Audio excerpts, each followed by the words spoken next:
मांगत तुलसीदास कर जोरे, बसहूँ राम सिय मानस मोरे।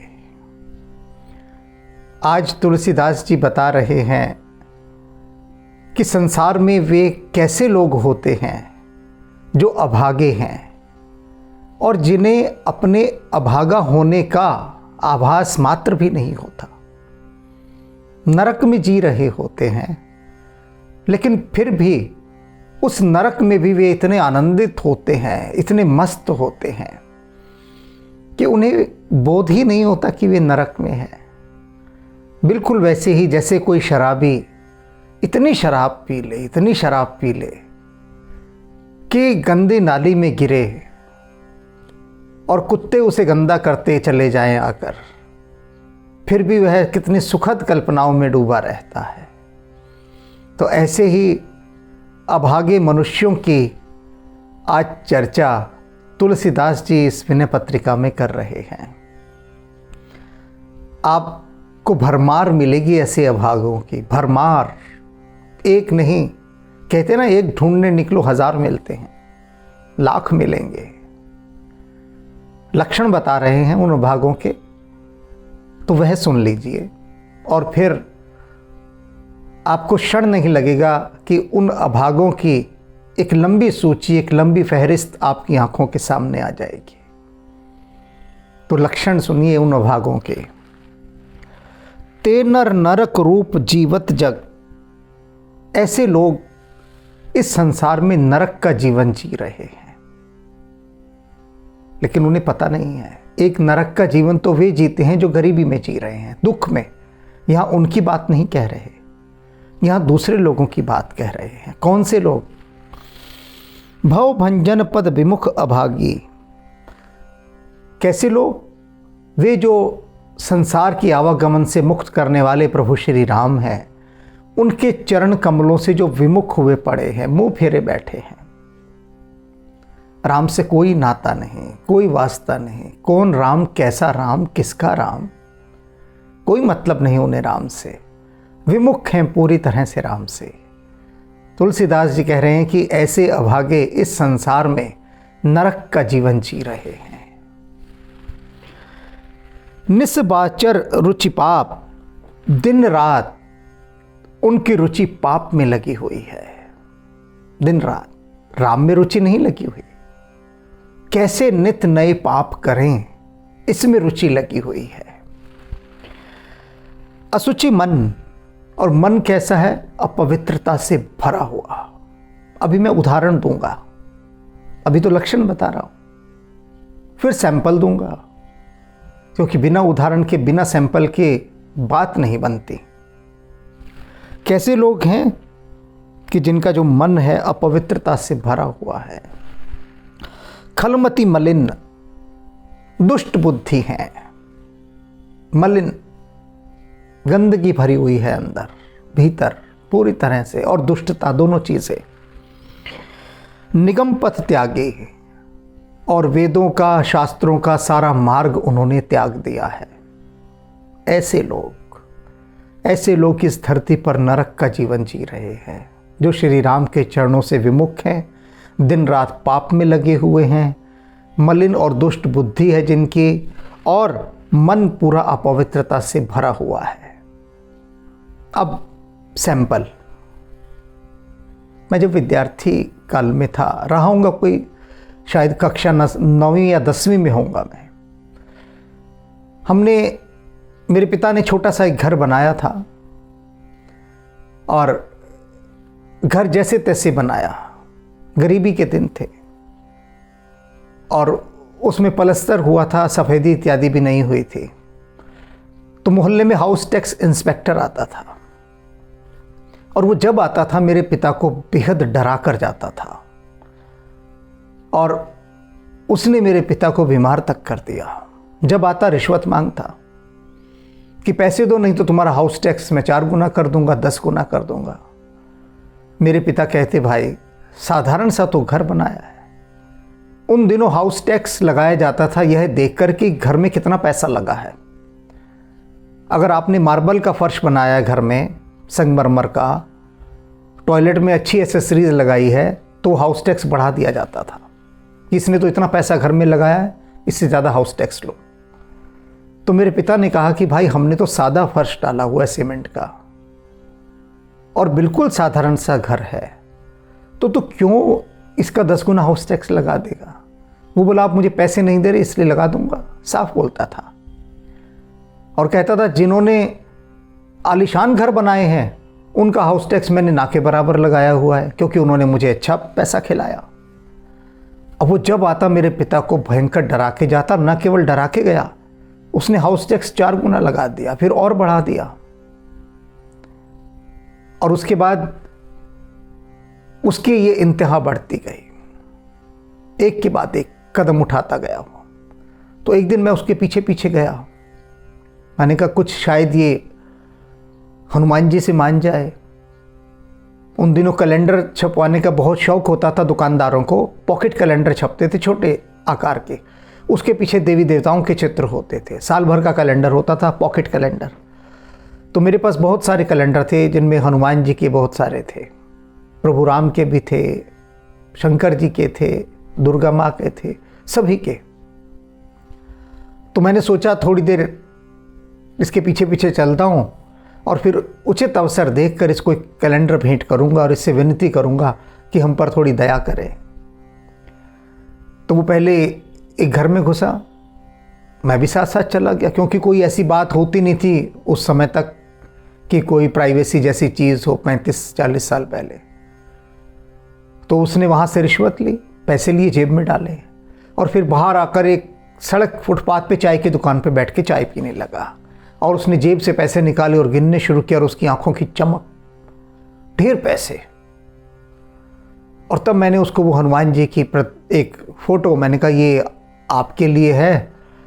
और मेरी तरफ उसने देखा अपने चश्मे से और बोला तू तो उसी पंडित का बेटा है ना।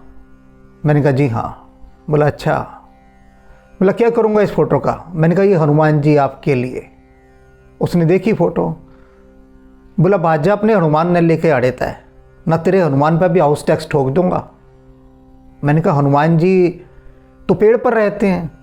बोला पेड़ पे भी हाउस टैक्स लगा दूंगा, क्योंकि तेरे हनुमान का घर वो है। और उसने हनुमान जी का वह चित्र फेंक दिया। अर्थात उसने कहा भाग जा अपने हनुमान को लेके, नहीं तेरे हनुमान पर भी हाउस टैक्स लगा दूंगा। और उसने हमारे घर का हाउस टैक्स रिश्वत ना देने के उसमें खूब लगाया। इसी तरह से जल बोर्ड वाले आते थे, आपका मीटर खराब है जी, मीटर ठीक कराओ और हमसे बदलवाओ, नहीं तो बिल आपका 10 गुना लगा देंगे। और लगाते गए, जो डिपार्टमेंट आया रिश्वत मांगता गया और हमने नहीं दी और हम दुख झेलते रहे। और मैंने देखा ऐसे लोगों पर दुष्ट हैं, मलिन बुद्धि है, पाप बुद्धि है, हर समय यही लगे हुए किस तरह से नोच कर प्रजा को हम खा जाएं।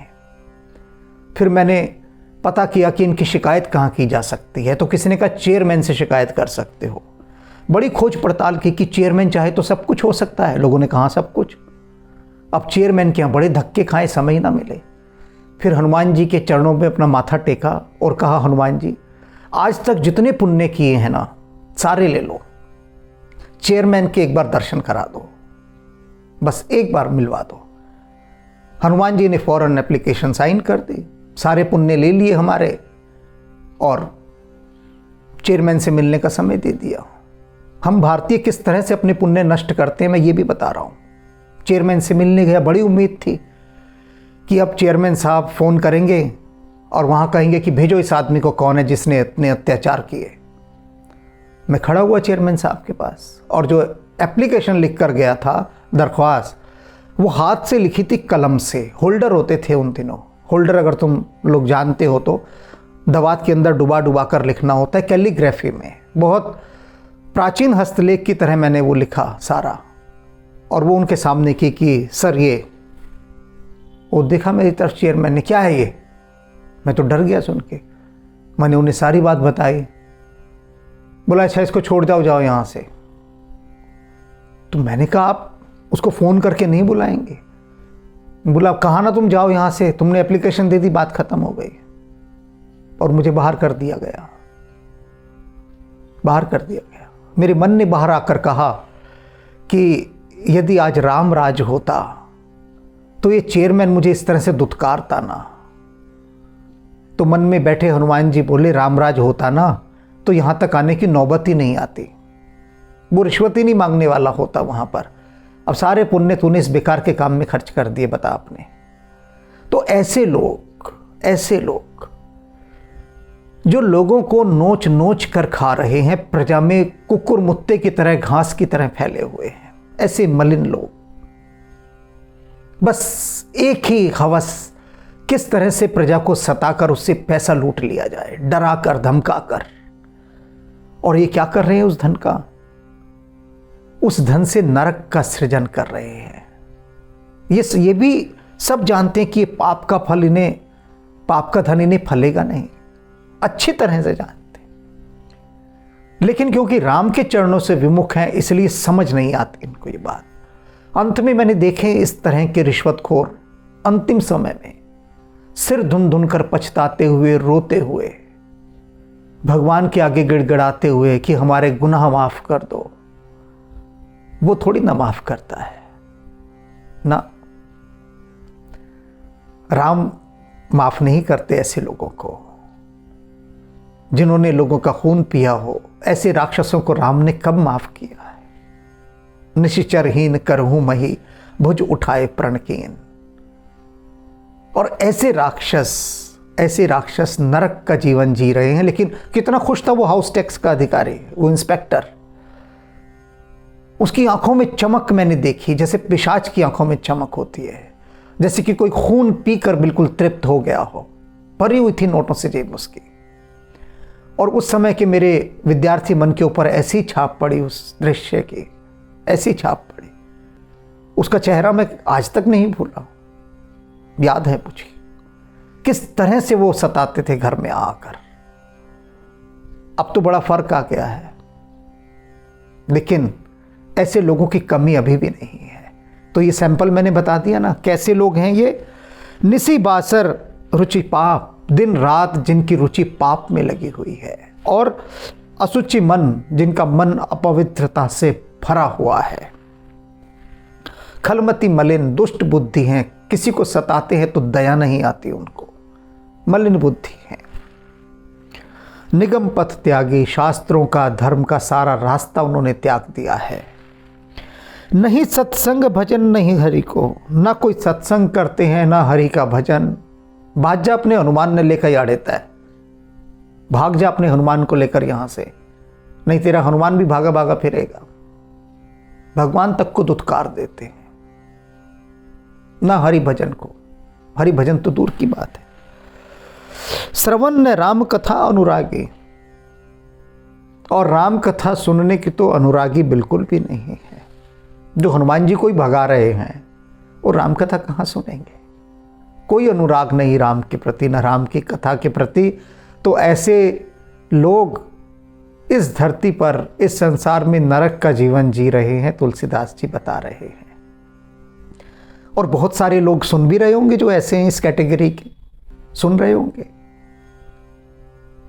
सुन के बस हल्का सा विचार करेंगे, फिर कहेंगे पागल है ये बोलने वाला, पैसा ही सब कुछ है, कोई राम श्याम नहीं, कोई हनुमान फनुमान नहीं, सब बेकार की बातें हैं, पैसा ही सब कुछ है, बाप बड़ा ना भैया, सबसे बड़ा रुपया, लूटो खाओ बस।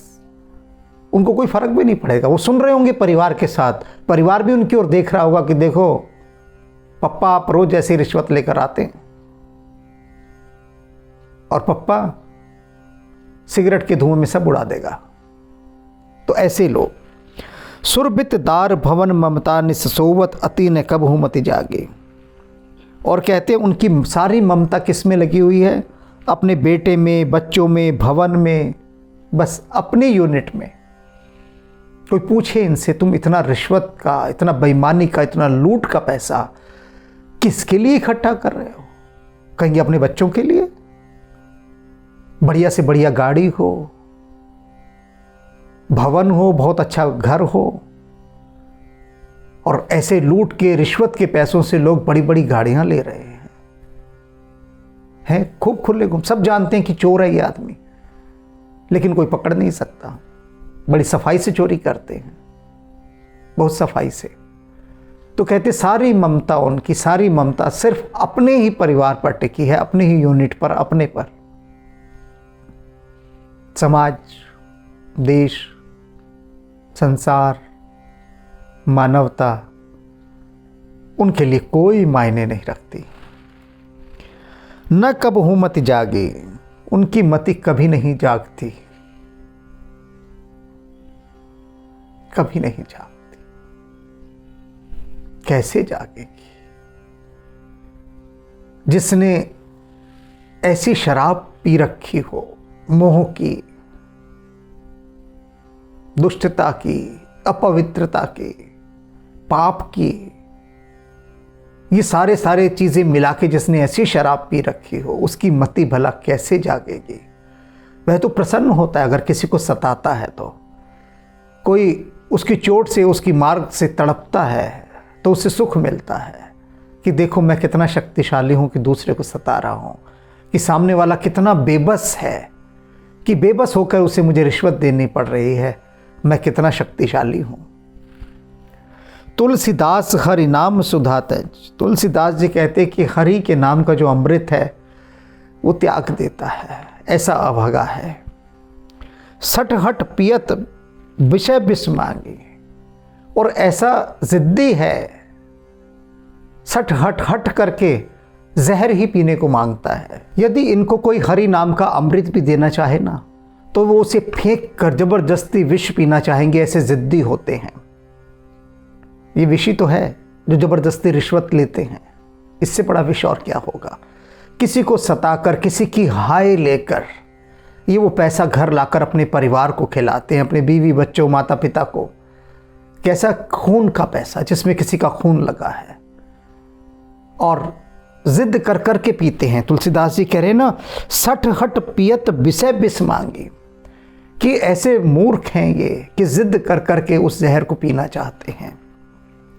सूकर स्वान श्रृगाल सरिस जन, कहते ये लोग किसके समान हैं? सूअर के समान, कुत्ते के समान, गीदड़ के समान, जिन्होंने क्या किया? जन्मत जगत जननी दुख लागे, जिन्होंने संसार में आकर केवल अपनी माँ को ही दुख दिया और कुछ नहीं किया। जब पैदा हुए तो माँ को प्रसव पीड़ा का ही दुख दिया और बाद में भी दुख दिया। सूअर क्या करता है, कुत्ता और गीदड़ क्या करते हैं? गंदगी में मुंह मारते हैं और बड़े आनंदित होते हैं। कोई हटाए तो सही जरा इनको गंदगी से, नाराज हो जाते हैं, बहुत नाराज हो जाते हैं, बेहद खफा हो जाते हैं कि हमें गंदगी से क्यों हटा रहे हो। अगर किसी रिश्वतबाज को हनुमान जी दो तो फेंक देगा हनुमान जी को, कहेगा भाज जा लेके अपने हनुमान ने, ना इस पर भी मैं औसटा खिला दूंगा तेरे हनुमान पे। तो ऐसे हैं। और मजे की बात यह है कि रोकने वाला कोई चेयरमैन नहीं। लोगों ने मुझे कहा कि तुम्हारे जैसा मूर्ख कोई नहीं है, चेयरमैन के पास पहुंच गए। क्या पड़ी है चेयरमैन को कि तुम्हारे लिए वो फोन करके वहां से इंस्पेक्टर को बुलाएगा? तुम होते कौन हो? होते कौन हो? तुम गवर्नर हो क्या इस राज्य के, जो तुम्हारी सुनेगा चेयरमैन? उस जैसी लाखों कंप्लेंट वहां रोज आ रही है उसके पास, लाखों, और तुम कह रहे हो तुम्हारी कंप्लेंट सुने वो। तो इसी के लिए भारतेंदु हरिश्चंद्र ने कहा है, हा हा हा कछ कहा न जाई, भारत दुर्दशा देख न जाए, भारत दुर्दशा देख न जाए। और ये दुर्दशा इन जैसे पापियों के कारण हो रही है, जिनका वर्णन अभी तुलसीदास जी ने किया, जो मानवता के शत्रु हैं, पिशाच के समान हैं, रक्त पीते हैं, और मनुष्य का देह धारण करके भी ये नरकगामी हो रहे हैं। तो राम की तरफ अपना चित्त लगाइए।